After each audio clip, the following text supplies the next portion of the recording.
बेलपत्र, जरा ध्यान देना हो। ये बेलपत्र जो होता है,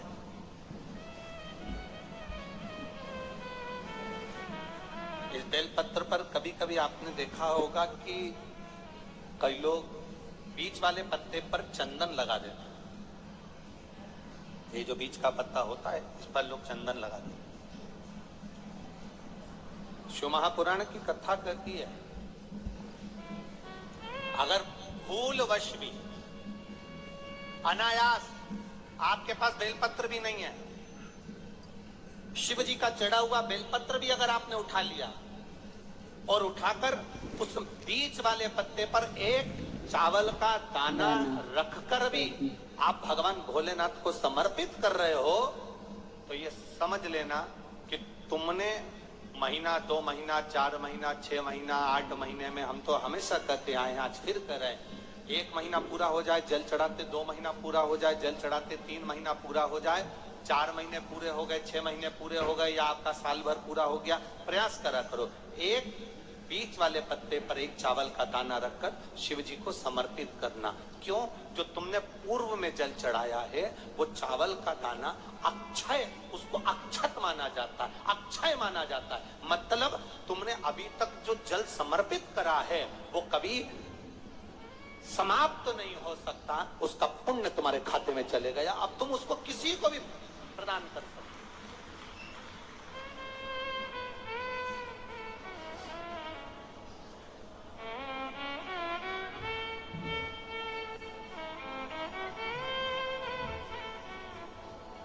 बहन भाई को तिलक करती है रक्षाबंधन पर, माथे पर तिलक लगाने के बाद में चावल लगाती कि नहीं लगाती?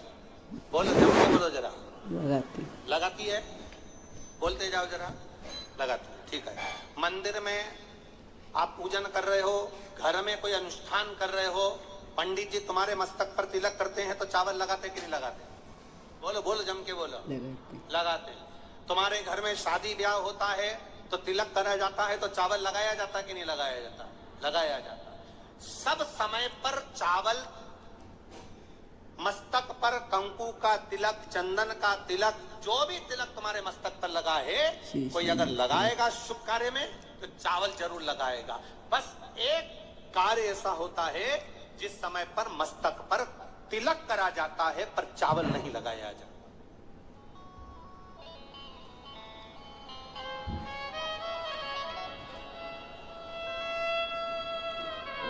एक समय ऐसा होता है जिस समय तिलक करा जाता है पर चावल नहीं लगाया जाता।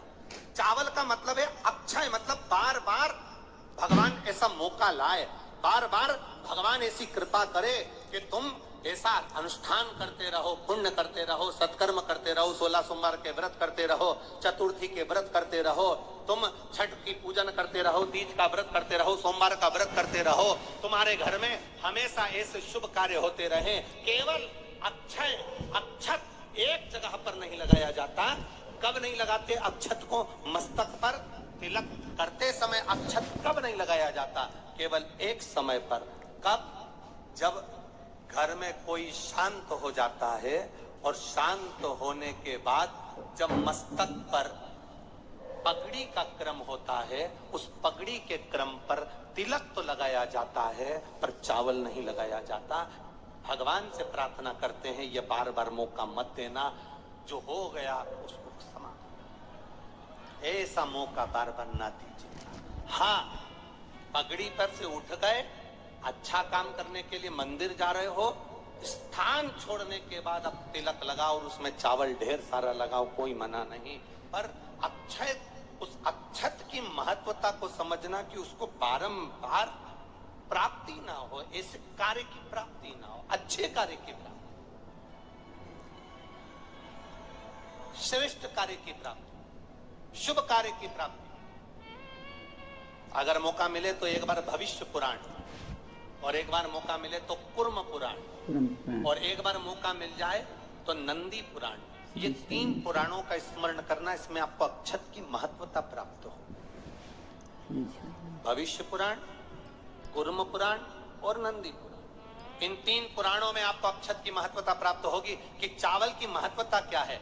एक चावल का दाना जब अशोक सुंदरी वाली जगह पर चढ़ाया जाता है, एक चावल का दाना अशोक सुंदरी वाली जगह पर चढ़ाया जाता है। हम माताओं से हमेशा कहते हुए आए हैं, आज फिर निवेदन करेंगे, जिस माता के गर्भाशय में गांठ हो गई हो, जिस माता के गर्भाशय में गठान पड़ गई हो, एक पत्र आया उस पर ध्यान, ठीक है, इसका वर्णन बताते हैं।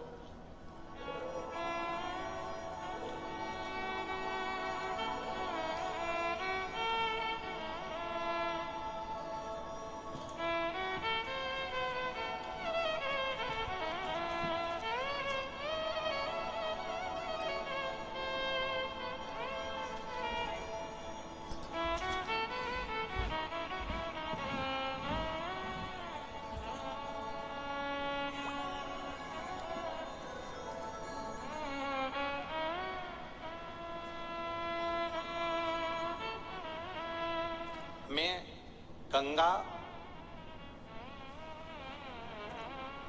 बरोसिया प्रीतनगर भोपाल से हूं। कहीं बैठी हो तो हाथ हिला सकते। मैं गंगा बरोसिया प्रीतनगर भोपाल से हूं। एक चावल का दाना और एक लोटा जल, एक बेलपत्र का महत्व क्या है, इस पत्र को आप लोग टीवी चैनल के माध्यम से एलईडीओं पर भी पढ़ सकते हैं। हम जो पत्र पढ़ते हैं वो आप भी अपने आनंद के साथ उस पत्र को पढ़िए। मेरे पति को एक गांठ हो गई, उस गठान का ऑपरेशन डॉक्टर ने बोला, और गांठ इतनी विचित्र थी कि उठने बैठने में भी आफत कर रही थी।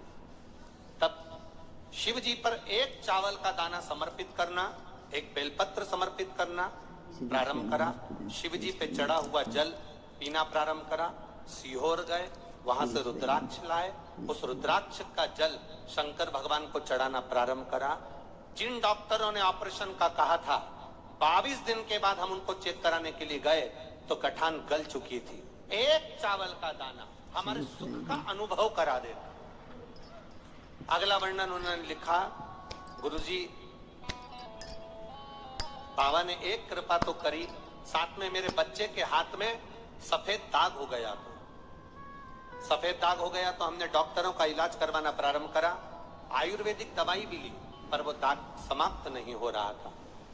जब दाग समाप्त नहीं हो रहा था, तब शंकर जी के मंदिर में जाकर समी के पत्ते का आपने जो प्रयोग बताया था वो करना प्रारंभ करा, और बाबा की कृपा से शिव जी का चढ़ा हुआ जल शरीर पर लगाना, और पूर्णिमा के दिन गाय जो अपने बछड़े को दूध पिलाती है, उसका जो फेन बछड़े के मुंह पर आता है वो शरीर पर लगाना, और लगाकर उसको बैठना, उससे मेरे बच्चे के शरीर पर से सफेद दाग पूरा समाप्त हो गया।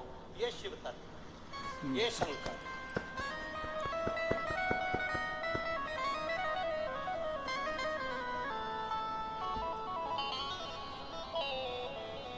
खाली न जाता कोई दर से तुम्हारे, खाली न जाता, आप भी बोलिए, दर से तुम्हारे, मैं भी खड़ा हूँ नन्हे बाहें पसारे, अपने हृदय से लगा लो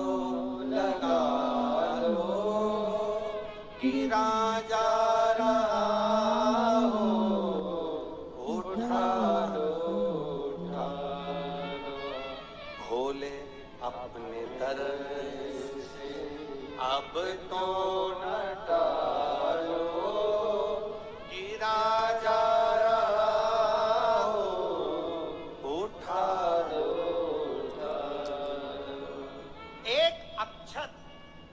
चावल का दाना। गर्भाशय में गांठ हो गई, डॉक्टर को दिखाया, गर्भाशय में बच्चादानी के अंतर्गत गांठ पड़ गई, गर्भाशय में गांठ पड़ गई, बड़ी तकलीफ की जिंदगी जी रही है। डॉक्टर कह रहे ऑपरेशन करवाओ, डॉक्टर कह रहे ऑपरेशन करवाना पड़ेगा। एक बार मेरे भोलेनाथ पर जल चढ़ाना प्रारंभ करो, एक चावल का दाना। अशोक सुंदरी की, अशोक सुंदरी की जगह मालूम है ना सबको?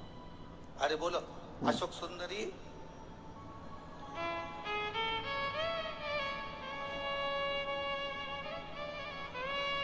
जैसे ये शिवलिंग, ये जलाधारी गोल माता पार्वती जी का हस्त कमल, यहां से जो जल बहता है इधर गणेश जी का सीधे